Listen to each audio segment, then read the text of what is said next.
Yeah, Dylan Gabriel is going to be QB2 this week because Shedeur Sanders is going to be QB1. And Gabriel got plenty of runway this season, had about 2 months essentially of starts. What they wanted to do by the end of the season is evaluate themselves thoroughly at the quarterback position and know what they have. And Shedeur Sanders earned another start.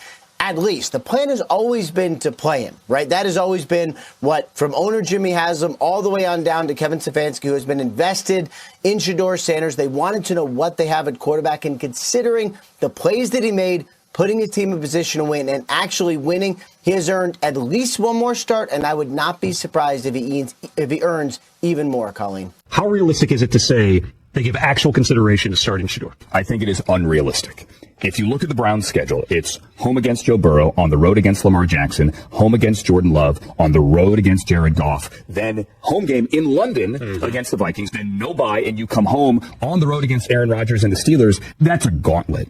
There's no way you're playing a rookie quarterback right out of the gate. It's just not going to happen. Dylan Gabriel also, he returned to practice yesterday. Comparing can be difficult because everybody's out there. Some are against the two, some against the three. But Dylan Gabriel versus Shedeur Sanders, what did you see? It's a hard comparison to make because of what you just laid out. Dylan Gabriel is getting far more opportunities, at least through the first couple of weeks, than Shedeur Sanders. Dylan Gabriel, much like Shedeur, has had good days and bad. He's had more opportunities with ones and twos to have good days. I was not at practice yesterday. I will be there for the joint practice tomorrow in Philly. From everything I heard, Dylan Gabriel had a really good day yesterday, but Shedeur did as well.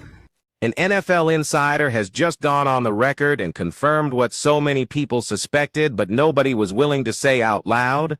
Cleveland Browns owner Jimmy Haslam didn't just ask his head coach Kevin Stefanski to start Shedeur Sanders. He flat out demanded it. Ian Rappaport, one of the most connected reporters in the league, went on air and spilled all the details about how this entire messy situation went down behind the closed doors of the Browns facility, and let me tell you, it's even more chaotic than anyone initially thought. Rappaport said, and I quote, "The plan has always been to play him. From owner Jimmy Haslam all the way on down. But here's the million-dollar question. If that was truly always the plan, then why in the world wasn't Shedeur getting any first-team reps in practice? Why did it take a concussion to the starter, Dylan Gabriel, and what insiders are now calling intense pressure from the top to finally get this fifth-round steal onto the field?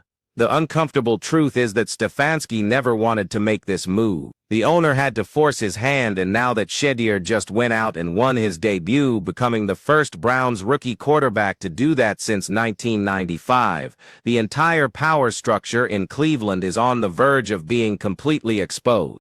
If he's going to be a franchise quarterback yet, it's only been one game. But here's what he did prove. He was no fifth-round draft pick. Aaron, what hurt Shedeur Sanders in the draft, don't misconstrue what happened. The draft was, his slide in the draft was about off the field, not on the field. 1,000%. Mel Kiper grades people based on what they do on the field. That's why he thought he was the best quarterback in the draft. By the way, Cam Ward doesn't look like all that.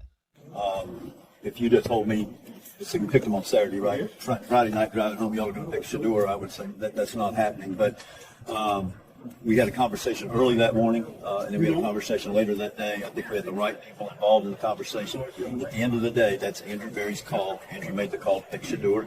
Just like who's going to start or what play we're going to call is Kevin's call. But that's Andrew's call. He made the call. Look, let me be perfectly straight with you right now. What we are all witnessing in Cleveland isn't just a simple quarterback competition. No.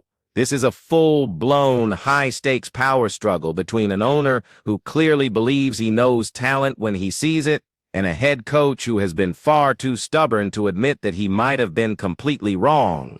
And the craziest part of all of this? The entire football world just got a front-row seat to watch it all play out in real time. To really understand the gravity of the situation, let me take you back to how this whole saga started, because the context here is absolutely everything. The Browns drafted Shedeur Sanders in the 5th round, 44th overall, and from the very first day, something just felt off. This is a young man who was rated as a late first round, or at worst, an early second round talent by the vast majority of draft experts. The legendary Mel Kiper Jr. even had him listed as the best quarterback in the entire draft class, yet somehow he fell all the way to the 5th round. When Cleveland finally snagged him, you'd think they just hit the lottery, right? Well, you'd be wrong.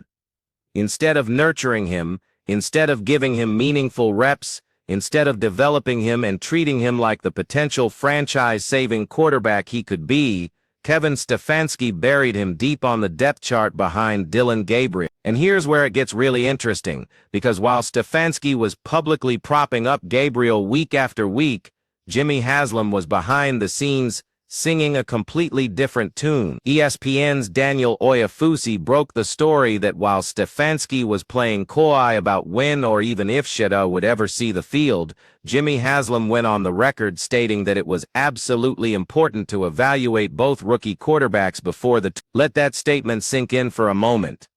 The owner of the team is publicly contradicting his own head coach's on-field strategy. That is not normal. That is not how healthy, functional organizations operate. That is ownership screaming from the rooftops, I don't care what you want to do, we're doing this my way. Jimmy Haslam, there's a lot of speculation. He wanted Shedeur Sanders. The staff drafted Dillon Gabriel, and they were doing that not because they necessarily loved Dillon Gabriel, they liked him, but they thought it would stop their impulsive owner from forcing them to draft in round 4 Shedeur Sanders. Jimmy Haslam and Shedeur finna have their wrist up. Shedeur Sanders is guaranteed to start week 1 for the Browns. Now, I'm not saying that. This is what Fieldalytics is saying. Now, this is a /AI account that, And you know what the media called it? It wasn't subtle. The comeback literally described this situation as Haslam going over coach's head to start Shedeur Sanders. Heavy.com took it even a step further, calling it a mandate from team owner Jimmy Haslam. Let's be clear about that word, a mandate.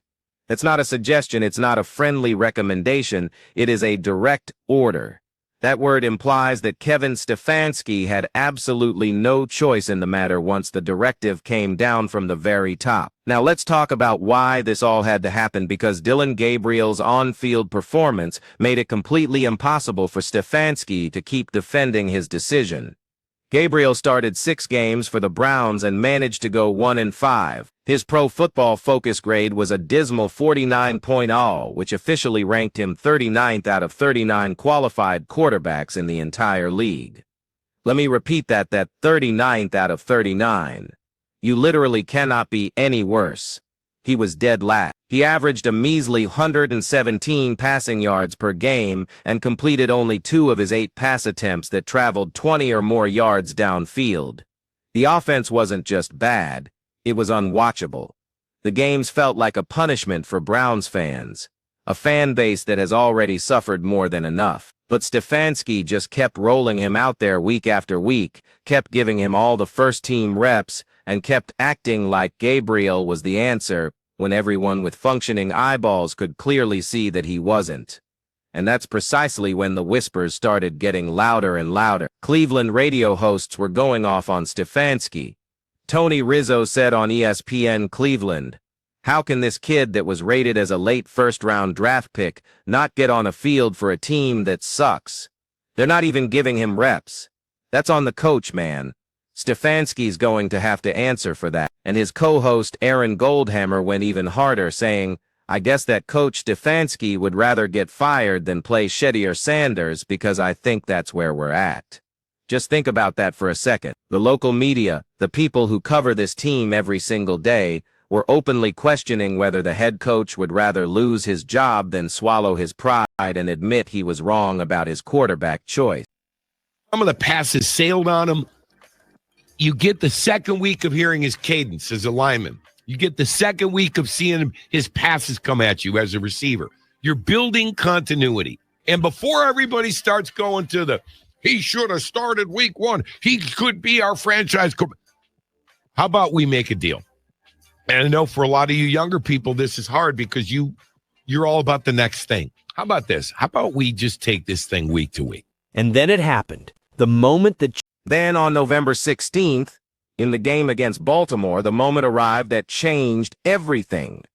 Dillon Gabriel takes a hard hit and is forced to enter the NFL's concussion protocol. All of a sudden, Stefanski's hand was forced. He had no other choice. Shedeur Sanders enters the game in relief, and yeah, admittedly, it was rough. He completed just 4 of his 16 attempts for 47 yards and threw 1 interception. It was not pretty by any stretch, but you know what? It didn't matter. It forced the organization's hand. It gave Jimmy Haslam the perfect opening he needed to make the move he had clearly been wanting to make for months. Stefanski announced that Shedeur would get the start in Week 12 against the Raiders, and for the very first time since being drafted, the kid finally received first-team practice reps. Let me repeat that, because it's absolutely critical to the story for the first time. They had this potential franchise quarterback just sitting on the bench, not even getting a single look with the starting offense for months on end. That isn't player development, that's closer to sabotage. Or at the very least, it's a coaching staff that never wanted him on the team in the first place. Now here's where the story gets even more compelling. Dillon Gabriel actually cleared the concussion protocol before the Raiders game. Medically, he was perfectly able to play, but Stefanski kept Shedeur as the starter, and when he was asked about it, he gave this perfectly crafted, politically correct answer, saying the #1 job of a quarterback is to win. So excited to get that first win under his belt. But come on, man, we all know what really happened here. That decision came directly from above, and then Shedeur went out there and proved every single person who doubted him wrong. He became the first Browns rookie quarterback to win his debut since Just think about that history. For 30 years, this franchise has been trying and failing to find a rookie quarterback who could win his first start, and Shedeur does it against the very team that should have drafted him, against the Raiders who were connected to him for months before the draft and passed on him multiple times. Who probably regret it now. Let's look at their schedule here moving forward. And I want to blow this all the way up for y'all because I want y'all to see this. So we know Shedeur Sanders is starting this 49ers game in Cleveland. I believe this is a very winnable game. The 49ers really isn't a blitzing defense. This is another game that I think we need to pay attention to because this is Shedeur facing Cam Ward. It's tension there. That deep pass he threw to Isaiah Bond was absolutely ridiculous. 52 yards through the air, perfectly placed where only his receiver could get it. It was officially the longest Browns completion of the entire 20. Myles Garrett, their defensive superstar and arguably the best player in the entire league, said after the game, "There's not many guys in the league that can make that throw. That was a hell of a throw." You know something special has just happened when your own defensive end is geeking out over your rookie quarterback's incredible arm talent. But let's talk for a second about what Shedeur himself said before and after this game, because this is where you truly see the mentality that separates the good players from the great ones. Before the game, a sideline reporter asks him what he wants to show the Browns fans today. Most rookies would give some humble, canned, politically correct answer. Not Shedeur. He looks dead into the camera and says with total conviction, "I'm who they've been looking for." Then he just walks away. That isn't arrogance, my friends. That is unshakable belief. That's a guy who knows exactly what he brings to the table and isn't afraid to say it out loud. Then after the game, he addressed all the people who wanted to see him fail, saying, "A lot of people want to see me fail and it ain't gonna happen." And you know what? He backed it all up. He didn't just talk the talk, he delivered. First career start, first career win, a historic performance, and now he is the starting quarterback for the Cleveland Browns moving forward. Both Ian Rappaport and Adam Schefter have confirmed it. Shedeur Sanders is QB1 for Week 13, and even with Gabriel healthy, even with Gabriel cleared to play, Shedeur is the guy, because once you let that genie out of the bottle, once you give the people what they've been begging for and it actually works, you can't just put it. And to everyone saying it's just one game, or the Raiders' defense is terrible, let me say this. Context matters. This kid didn't just win, he became the first Browns rookie in 30 years to win his debut. He threw the longest pass of their season and brought an energy and a life to a team that looked completely dead for the first 11 weeks. He made plays that Dillon Gabriel never even attempted in 6 starts. Let's look at their schedule here moving forward. And I want to blow this all the way up for y'all because I want y'all to see this. So we know Shedeur Sanders is starting this 49ers game in Cleveland. I believe this is a very winnable game. The 49ers really isn't a blitzing defense. This is another game that I think we need to pay attention to because this is Shedeur facing Cam Ward. And here's the part of the story that should absolutely terrify the rest of the league. This is just the beginning. Shedeur had exactly 1 week of first-team reps before this start. Just 1 week to build chemistry with his receivers, 1 week to learn the full game plan with the starting offense, 1 week to truly prepare. And he still looked leagues better than the guy who had been getting all of those reps since training camp began. Just imagine what's going to happen when he gets more time, more experience, and more reps with the ones. The schedule ahead is actually pretty favorable, too.